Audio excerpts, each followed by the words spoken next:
सभी साथियों को नमस्कार, राम राम, जय हिंद, जय भारत। कैसे हो आप सब? आज हो एक बार जितने भी साथी आ चुके हैं वो पहले तो कर दो क्लास को शेयर और लाइक, सब्सक्राइब।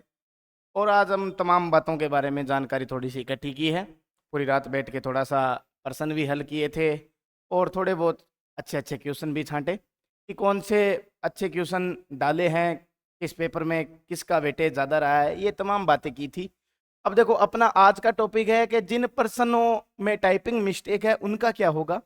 तो ये मैं क्लिप छोटी सी कटवा के अपनी टीम को और एक ट्विटर पे डाल दूंगा, आलोक राज जी को पूछ लूंगा अगर वो जवाब दे पाए, क्योंकि इतनी सारी भर्तियों का निर्णय लेना एक पद की गरिमा होती है। उस पद पे अगर उनको टाइम मिल पाए सारे जनों का जवाब देना, तो देखो संभव है नहीं। अगर थोड़ा बहुत टाइम मिल जाए, मेरी बात उन तक पहुंच जाए तो बहुत अच्छा होगा, है ना। बोनस अंक वाला कोई है क्या सर मामला, है ना। और आंसर की कब तक जारी होगी, ये तमाम बातें इस सेशन में अपन करने वाले हैं। देखो, कल मैंने एक वीडियो डाली थी, उसमें मैंने बताया था भाई पहली शिफ्ट में कोई पर्सन गलत नहीं है, दूसरी शिफ्ट में एक पर्सन गलत है, तीसरी शिफ्ट में एक पर्सन गलत है, चौथी शिफ्ट में एक पर्सन गलत है। गलत वो कैसे हैं? क्योंकि उनमें टाइपिंग मिस्टेक है ना। तो उसी के बारे में अपन आज बात करते हैं। 28 तारीख को आपका एक पेपर हुआ था, उसमें तीसरी शिफ्ट है ना। 28 तारीख की वैसे तो वो पहली शिफ्ट है। पहले शिफ्ट क्यों? क्योंकि वो 28 तारीख का पहला पेपर था, मतलब मान के चलो वो तीसरी शिफ्ट है ना। तो उसमें एक पर्सन आया था, नीचे दिए गए कथन दिए गए थे। खांसी एक घुमंतु जनजाति है जो कि मुख्यतः भरतपुर जिले में पाई जाती है। ये बात सत्य है, 1%, 100% सत्य है। खांसी जनजाति के बीजा और मावा, हमने जहां तक पढ़ा है वहां पे ऐसा लिखा आता है बीजा, वीजा लिखा आता है, ना कि वीजा लिखा आता है ना। ये गलत हो जाएगा। और मावा नहीं होता, माला होता है। क्या होता है? माला होता है। तो ये भी गलत हो जाएगा। तो ये यहाँ पे टाइपिंग एरर अपने को देख के मिला। अभी इसके लिए वो क्या करे क्या नहीं करे, बाकी जो विद्यार्थी पढ़ के गए थे वो तो समझ गए, और जिन्होंने नहीं पढ़ा उनके लिए प्रश्न थोड़ा घुमावदार था। चलो आगे की ओर बात कर लेते हैं।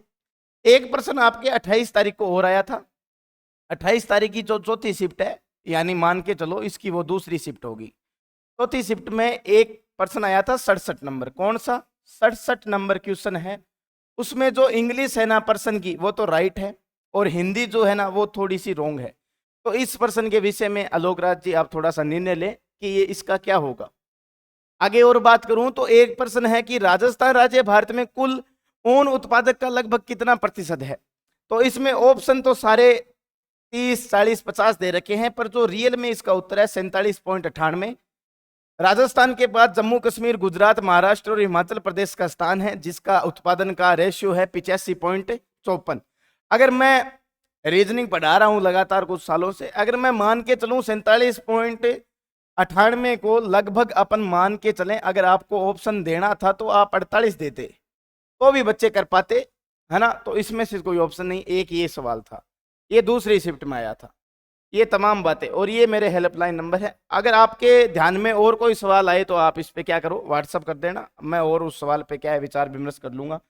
तो ये अपना सेशन था। अब मैं बात करूं कि आंसर की आलोक राज जी कब तक जारी कर देंगे। तो उनका एक ट्वीट आया था, आरएसएसबी के जो अध्यक्ष हैं उनका एक ट्वीट आया था। क्या था वो? कि जो अक्टूबर है ना उसके अंतिम में क्या होगी भैया, आंसर की अंतिम में क्या करेंगे, आंसर की जारी कर देंगे, अंतिम तक जारी कर देंगे, है ना। उसके बाद में उसमें नॉर्मलाइजेशन होगा वगैरह वगैरह जो होगा, उसके बाद में रिजल्ट कार्ड निकाल देंगे। अभी पीछे अपन बात करें तो इन्होंने क्या कहा था, अगर जो छोटी भर्ती है ना उसके लिए 3 से 4 महीने हम रिजल्ट भी निकाल देंगे, सारा कुछ कर देंगे। बड़ी भर्तियों के लिए इन्होंने क्या कहा था, 5 से 6 महीने कहा था। तो इसके लिए भी बहुत सारी बातें चल रही है। जैसे जैसे आलोक राज जी परीक्षा में सुधार कर रहे हैं वैसे वैसे अच्छा है। एक और निवेदन है, एक पेपर में एक समस्या और देखने को मिली। ओम जी सर ने भी इसके बारे में बहुत अच्छा अपना वर्णन किया, ठीक है। मैंने एक ट्वीट के माध्यम से उन्हें देखा तो मुझे भी अच्छा लगा। उन्होंने बताया कि पेपर ऐसा दो कि बच्चे को परेशानी ना हो, बच्चा मानसिक रूप से परेशान ना हो, है ना। अब मान के चलो ये पहला प्रश्न है, ये दूसरा है, ये तीसरा है, ये चौथा है। तो चौथा जो प्रश्न है उसकी इंग्लिश यहां आ रही है, हिंदी कहां आएगी, यहां आएगी। तो बच्चा बार बार इस जो ये है ना, ये उतना सफर है जैसे कि एक बच्चे के लिए ये सफर उतना ही है जितना कि एक आम आदमी के लिए लोकल डब्बे से एसी डब्बे तक जाने में है ना। तो इसमें क्या है, वो बच्चा मानसिक रूप से परेशान हो जाता है। तो आप क्या करो सर, यहां तो इंग्लिश और यहां हिंदी, या यहां हिंदी और यहां इंग्लिश, ऐसा पैटर्न दो जो ओम जी सर ने बताया। आपने उनको रीट्वीट भी किया, मैं आपका बहुत बहुत आभारी हूं। आपने बच्चों की थोड़ी सी समस्या देखी है ना। ऐसा दो आप पैटर्न, ताकि आप क्या हो, बच्चे थोड़ा सा क्या है सुधर सुधर जाएं और अपना पेपर अच्छे से कर पाए। ठीक है, ऐसा पैटर्न दोगे तो बच्चों को कम परेशानी होगी। तो ये छोटी सी एक वीडियो थी। ये सारे सवाल जो मैं एक बार ये छोटा सा क्लिप कटवा के ट्विटर पे डाल दूंगा भाई, मतलब क्या इन प्रश्नों का क्या होगा, है ना, क्या नहीं होगा, क्या बोनस अंक मिलेंगे, कितने मिलेंगे, 1 मिलेगा, 2 मिलेगा। तो ये तमाम बातें थी।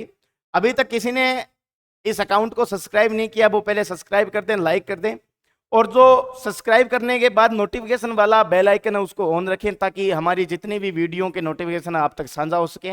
मैं आपका राहुल सर जैसे ही कोई नई वीडियो के साथ आएगी लाइव आ जाऊंगा अपडेट के साथ। धन्यवाद। जय हिंद, जय भारत।